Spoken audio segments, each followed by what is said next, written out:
You're watching Public Affairs. Berkowitz is my name and politics is our game. And we'll be doing lots of public policy this evening. I usually say politics. We'll do a little politics because we're blessed in having, not as our guest, but as our host, John Tillman. He is the CEO of the Illinois Policy Institute. He's been in that position for the last 5 years. He's raised it from an organization of 1 or 2 people to 20 or 30, from like $100,000 in budget to maybe 3 or 4 million.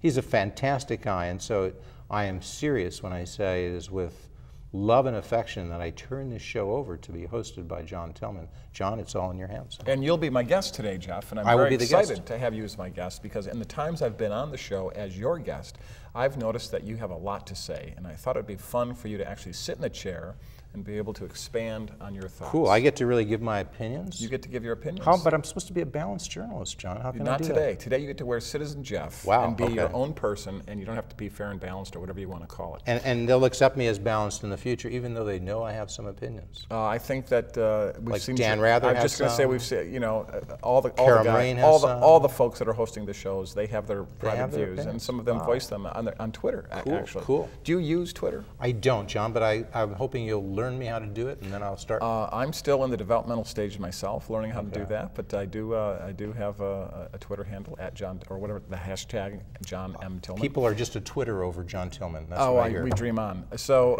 and Facebook. Do you have a Facebook page? I do, John. And people can go to Facebook.com. You can find us there. You can go to my YouTube page, which is youtube.com/Public Affairs TV.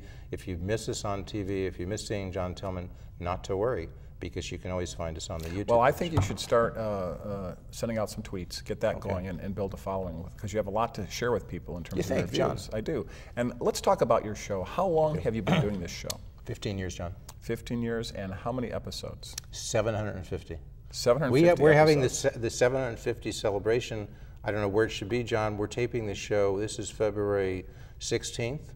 Where should we go for a celebration this evening? This is our 751st show, but I think that's a hell of a job. Pro bono, John. I mean, Barack Obama 6 times, Rahm Emanuel. So let's talk about Barack Obama. So you had Barack Obama on your show. It doesn't get much better than being with the President of the United States. Has he been back since he's been president? Unfortunately, not, John, because I understand his time is extremely valuable. Is he busy? He's very busy. I saw him just after he was elected. You'll like this. May I tell the story, John? Sure. Go ahead, Jeff. He was elected. He was president-elect. You know, they had these press conferences here in Chicago. Everybody was far away. I was like number 200. You couldn't get close. But then when he appointed Arne Duncan to be his Secretary of Education, they had a press conference where? In one of the schools, because Arne, of course, had been the CEO of the public schools here. They had it in the auditorium. I was like in the first row. When he finished, there was no security there. He just waded into the crowd. It was like old home week with the media, including me. Nice. I went up to him, John, with my little audio recorder. I didn't have the camera there. I had this old-fashioned audio recorder, and I just said, what would I say to him, John, when I got to see Barack Obama? You were going to ask him if he's going to support school choice and vouchers. Absolutely, John. You got it. And so I smiled, and they said, do you think now is the time? Now is the time, Mr. President. I love saying that. Now is the time, Mr. President, to support school voucher, school choice. Do you know what he said, John? No, I wasn't there, Jeff. He pointed at my recorder. That's all. He didn't say anything. Pointed at my recorder. I got the idea he wanted me to turn it off, which I did, and then we just chatted for a minute or two. Well, isn't that a sweet, endearing story? Don't you think that, given what he told you in his several appearances on your show, that his record on school choice, in particular the DC voucher program, has been one of the great tragedies of his presidency? Indeed it is, because I had always thought, here is a person, you know, who happens to be black. He's biracial, but I think he identifies himself as a black person. Oh, I think that's come across. He said to me in 2002, when I asked him about school vouchers, school choice, he said he would do anything that would improve the quality of these admittedly intolerable conditions, he said, in 2002 in the inner city schools. What do you think is preventing him from actually going forward? Do you think he never really believed in the policy, that he doesn't really believe the policy would be effective, or do you think he is beholden to the teachers' unions? I think it's a combination, John. Life is complex, as you know, and I talk with him sometimes even off the show about that, and he actually thinks the public schools are a major institution in the inner city, a force for good. Even though they're not performing, they still are something special, that it's a public institution, and we see this, John. Well, I'll keep the answer short. So he thinks that, but he of course is affected. Unions in general have been a major supporter of him getting to the U.S. Senate, getting to the presidency, and still are. So it would be hard for him to go against the teachers' unions. But to be fair, John, to be fair, a little bit of him believes that somehow the schools can be turned around, and believes in the idea of public schools. Isn't the fundamental problem as to why that is not happening, and why choice is the only path out, is because it's only through choice you create competition, and the monopoly control the unions and the public school system have over these people's lives is really the problem, and he's willing to let that happen because he's beholden to the teachers' union? It's not completely, as I said, John. If you have to be fair, and I think I know the man pretty well. We had, you and I have talked. We've had maybe 6 or 10 shows. I had 6 with him, half an hour. We went back and forth. They weren't like some of his interviews now where somebody asks him a question and he talks for 5 minutes. They were just like this. I'd cut him off, he'd cut me off. So I think I know the man pretty well. And I obviously, unions are important to him as a political force. He came out for charter schools. He knew that would upset the unions. If he were completely somebody beholden to the unions, he would have never come out for charter schools. There are many Democrats who don't support charter schools. How do you think President Obama has changed since the last time he was on your show till now? When you talk to him, he obviously was rising politically, right. And people who are rising come on shows like yours because they want to build an audience and support. And they want to get better, and this is the difference between him and all. I don't know the other presidents, but I couldn't ever see George W. Bush coming on the show if he had been in Chicago and I was doing it. I couldn't even see Bill Clinton doing it. There's something special about the guy. You know, as these French say, a certain je ne sais quoi, right? You understand? It's hard to put your finger on it, but it is true. And that was a little bit of being fun, but there's something about him that's extremely charming and reflects the fact that he's actually interested in ideas, interested in intellectual discussion. He did some of these shows. That was true. He did some of these shows just because they were fun. Yes, he was looking for the sort of the North Shore, donors, the rich Jews, if I can be so, And I folks, I'm not anti-Semitic. That would be kind of like an oxymoron. But it is true. It is true that a lot of the money around the North Shore is known as Jewish money, and that was an important part of what he was doing. And we got our start with 10 North Shore suburbs. We now are in Chicago, Rockford, Aurora, Chicago. So, but the point is, he enjoyed this, John. Okay. He enjoyed the back and forth, and I don't think there's been any of the other presidents who would have enjoyed it that way. Do you think he is still intellectually curious? Yes. You really believe he's still intellectually? What evidence do you see of that? Well, I don't think he can manifest it, John, because he's now president of the United States. He can't afford to just come on this kind of show, give offhand comments, etc. He's got to choose his words very carefully. You've made a statement that you think he's still intellectually curious. My question is, do you think when you look at his agenda and his policies, do you think he's open-minded to other points of view? I don't see any evidence of that. What I see evidence of is raw power and an assertion of authority, often through executive fiat, and not curiosity about the fact that his policies have not worked for this country so far. Well, I think it would be too harsh to say they haven't worked, John, because do you think his record is a record of success in terms of job creation, household prosperity? We have the lowest rate of employment since 1981. This is not a record of success. Well, it's the worst recovery He adopted the policies of George W. Bush in 2008, of, you know, the chairman of the Fed, Bernanke, of his Treasury Secretary. Who was that nut guy who Bush had us? Remember the guy who was his Treasury? Paulson, okay? Hank Paulson. I mean, Paulson had no credentials to be in the job. He had like an MBA 40 years ago. But he had been a gold. But my point is, his record is mediocre at best, charitably speaking, and horrible the way I would assess it. It's been. You would like to say, and you're true. It's correct. It's been one of the least strong recoveries in post-World War II economic history. Given that, but it was a major crash that people at the time didn't really understand what was happening in 2008. Many economists would say they didn't quite get it. It wasn't a traditional thing. When we had the great crash in the 30s, we understand it was the monetary policy. They cut the money stock in a third. Friedmanites understood it. They didn't do that here. It wasn't monetary policy or strictly fiscal policy that caused the crash. We could go into the causes if you like. Well, I think we'll move on to another topic. But the point is, it was a major crash, and you'd have to concede, John, there were the Republican establishment and the Democratic establishment were in sync. They adopted a policy. Yeah, but that's not the question. That's not the question I actually asked you. What I actually asked you about was whether he had a good record of economic performance, and by almost every measure, it's a poor to horrible record. The initial, to be fair, John, the initial question you asked me is, what evidence is there that he's still intellectually curious? Yes, and we pivoted off of that into the next point because the economic record is poor, but he came out of a tremendous recession. Jeff, we're gonna move on. Maybe even. But I think that your old friend, Senator, now President Barack Obama, would be grateful to hear you defend his record, even though in the fourth quarter of last year, we had negative growth and we're on the verge of a double-dip recession. But let's move on to do you think John McCain would have performed better if he had become president of the United States in terms of his economic policies, his economic record? Do you think McCain would have been better? It's always a matter of what's the alternative, John. Jeff, the great part about me being the host is I can ignore that question and move on to what I want to talk about now, which is fortunately. So your motto is fortunately it's the kind of forum in which you get to ask the questions and I have to give the answers. We spent plenty of time on the president, and I'm not going to get into McCain. The thing I think is more interesting is you've talked to a lot of people here in Illinois about Illinois public policy, Illinois politics, and everything in between. The Republicans just pulled off the stunning feat here in both the House and Senate of achieving superminority status. Right. How is it that Republicans continue to be blamed for all the problems that face the state of Illinois when the Democrats have been in control for a very long time in the House and Senate, and of course since 2003 in all levels of government? And yet what you hear in the media is unless the Republicans get on board with some reforms, we're not going to get pension reform, or we're not going to get some of the other problems. Are you talking in the state policy, or are you talking national? Because some I'm people talking about here nationally. in Illinois. I'm talking about here in Illinois. I don't think you hear that. You hear that a little bit. Yes, you do. You do? Absolutely. That the Republicans. Well, the Democrats say. Let's just go back. Look at the.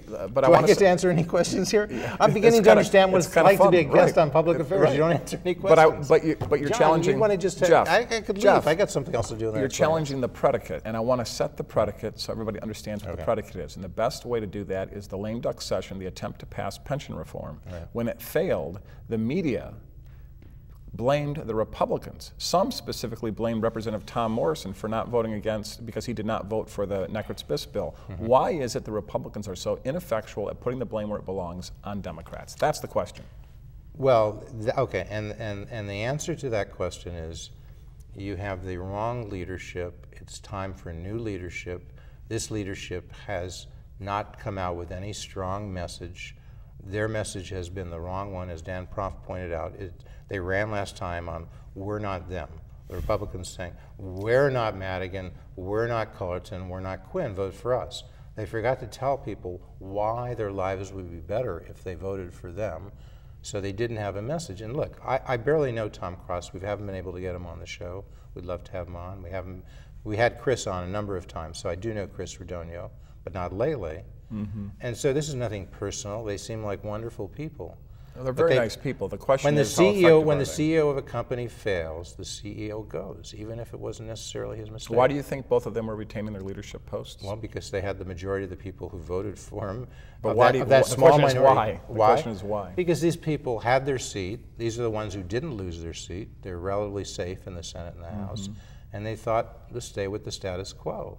These are people, John, who don't want to do what you want to do, which is take ideas, implement those ideas. This is the Illinois Policy Institute, and then revolutionize the state of Illinois. All right, that's an interesting point. They don't want to do that. Okay, they want to just keep their seat, John. Jeff, if they don't want to do Modest goals. Jeff, if they don't want to do that, what is it they want to do? They just want to keep their seat. So you're saying they're not there to your position. Chris Redonio wants to stay as Senate Republican leader. Tom Cross wants to stay as House Republican leader. So they like the job, but they don't really care what policy accomplishments they have? Is that what you're saying? Neither has really been known as a policy person. Do you know these people? I mean, I know them both quite well, and do you think they like them both personally, but I think they're not engaged in policy. Let me finish this thought and then ask you another question. So they're both very nice people. I've definitely publicly challenged their strategy. Right. And I'm not alone. A lot of people have, and I think the record indicates that it should be challenged.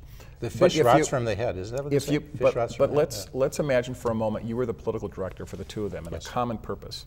What would be your strategy to see both caucuses perform better in the public policy arena and then ultimately in the political arena? I would come out tomorrow and I would say, this is the Republican message. The Republican message is, we are spending too much. At a time, we've raised taxes by $5 or $6 billion. You said this, John, in the last few years, and yet we still don't have enough to cover spending, so spending is still going up. There has not been reform of the education system, of the Medicaid system, of the pension system, the three main drivers, and this is what we see, this is what we're trying to do. That's the important point, because you know what Tom Cross said? He said just about 2 weeks ago, he said, you know, until Mike Madigan decides what he wants to do about pensions, we can't do anything. No, wrong, Tom. You could go from the mountaintop to the mountaintop, from hamlet to hamlet, say, this is what has to be on pensions. You could adopt what you say. You have to move toward a 401k, or you could take a simpler, more modest goal. We have to increase employee contributions. We have to freeze the COLA. We have to increase the retirement age. Damn the speaker. I mean, I like Mike Madigan. He gave me a 7-minute interview, which is 7 minutes more than either Redonio or Cross. He did, seriously. So it's not, but you would have to say, damn Mike Madigan, because he has the power to do it. He's not. And you say, we don't, but I want you. I want everybody to start working on the gubernatorial campaign in 2014, at least get a governor there that can be a check, and then win over the House, win over the Senate, and change Illinois. And why Tom Cross and Chris Redonio don't want to say that, I'm at a loss. So going back to Illinois in a more broad way. They lack a certain je ne sais quoi. Going back to Illinois, I love you that love that word, don't you? I just could say that the whole show. Do you think you're going to work that in 2 or 3 more? That's twice now. So it's a certain je ne sais quoi. If people are playing, people say that about me, would they say Jeff Berkowitz has a certain? You always said to me, you say, Jeff, what would you like people to say? I want them to watch Public Affairs and say he has a certain je ne sais quoi. Okay, that's the 3rd time. Now, if people are playing a drinking game for je ne sais quoi, by the end of this show. But John, can you spell je ne sais quoi? Of course not. Nobody really cares. I can. Just I won't spell it. But we're not going to do that. We're not going to spell je ne sais quoi. Drink. Because you can't spell. No, I cannot spell that word. I've gotten John. Okay, this is a major accomplishment. I've stumped John Tillman. I don't know how to spell that word. I freely admit it. I'm very secure in my ignorance in certain areas. So. Going back to Illinois, one of the great challenges that I deal with on a daily basis, and people who care deeply about the state and the future of the state, is this sense of hopelessness, that the political leadership is weak, the political results have been weak, the public policy challenges are great, the Democrats are in control. What do you say to people out there who believe in the free market and believe in liberty, that will make them feel, truthfully, that Illinois can be the next Wisconsin or Michigan or Ohio or North Carolina?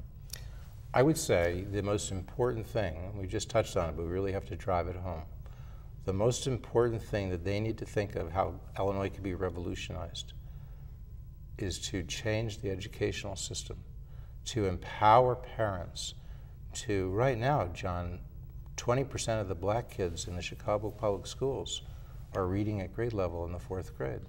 Do you know what that means? I don't have to, you know, I asked, and I hope we get to have her on the show, you know, the CEO of the Chicago Public Schools, Barbara Bird, help me. I'm blanking. No, you're the guest. You have to know the answers. I just ask the questions, Jeff. Whatever. If you don't know her name, I can't help you. Anyway, so we asked Barbara. Yes. And at a press conference, she said she was too busy focusing on closing the schools to know how many kids read at grade level. So I threw out that number, and she said that could be right. And then she went about her business of closing schools. And then she says, recently, the CEO of the Chicago Public Schools says, Closing the schools has nothing to do with the cost, the fact that they're only operating these schools at 30 or 40% capacity. It's nothing to do with that. It has nothing to do with the performance, that they're only 20%. What do you think it has to do with? She said it's security, because if you're in a building that was built for 100 or 1,000 kids and you only have 300, it's unsafe. It's unsafe for the staff. Do you think that's the truth? Do you think that's really? What do you think it is? Why do you think they're closing schools? I think because I thought Rahm wanted to get rid of these schools that aren't performing, bring in charter schools, which are a halfway house between vouchers and that. So is that what the real answer is? He caved so easily. Number one, on the teachers' union strike, and he didn't get what he wanted. He got a longer day, but he gave up how it was to be used. And so I don't know. And then he's cut down the number of schools. They're only now, I think it's 129. Well, let me go back. That could possibly be closed. So the short answer is, I don't know what Rahm is doing. All right, let me go back to the question. I'm agnostic. Let me go back to the question I actually asked you. So what I asked you was, what can you tell people about a path to achieving a policy victory here in Illinois, where the free market is championed, where entrepreneurs are championed, where people want to grow their businesses here? There's three basic ways the jobs are created. Existing businesses grow, new businesses start, and existing businesses die at a slow rate relative to everything else. We're bad in all three of those categories. So what do you tell the people who care about the state? What can they do besides education, because that's a deep political challenge with the current situation? What pathway would you tell grassroots activists, North Shore activists, and everybody in between what they can do to try to put us back on the right path to become the next Wisconsin or Michigan? They have to make it clear that they're looking for leaders who want to cut spending, who want to lower taxes, want to be innovative, want to have maybe enterprise zones in the state of Illinois. We had them nationally. Areas in which there'll be no taxes, no capital gains taxes, no income taxes. Come here, folks, create jobs, earn money, and we'll bless you, okay? Do that in Inglewood, okay? And suddenly you'll see the shooting not stop completely, but it'll start going away. As entrepreneurs come in the area, they're concerned about safety. They're concerned about clearing away the gangs. They may even hire some people and say, your best plight in life is not to sell drugs, which it is now. Right. There are no jobs there. You've touched on something. So I want them to inspire the leaders. That's what they need, because the leaders aren't doing it. Okay. And then the leaders will say, okay, if I talk about cutting spending, if I talk about cutting taxes, if I talk about enterprise zones, I'll get to keep my seat. I'll get to get elected. All right. Is that a good idea? That's a good idea. I like that idea, and that helps us transition to the next topic I want to talk about, leadership. Okay. So we have a gubernatorial race coming up in 2014.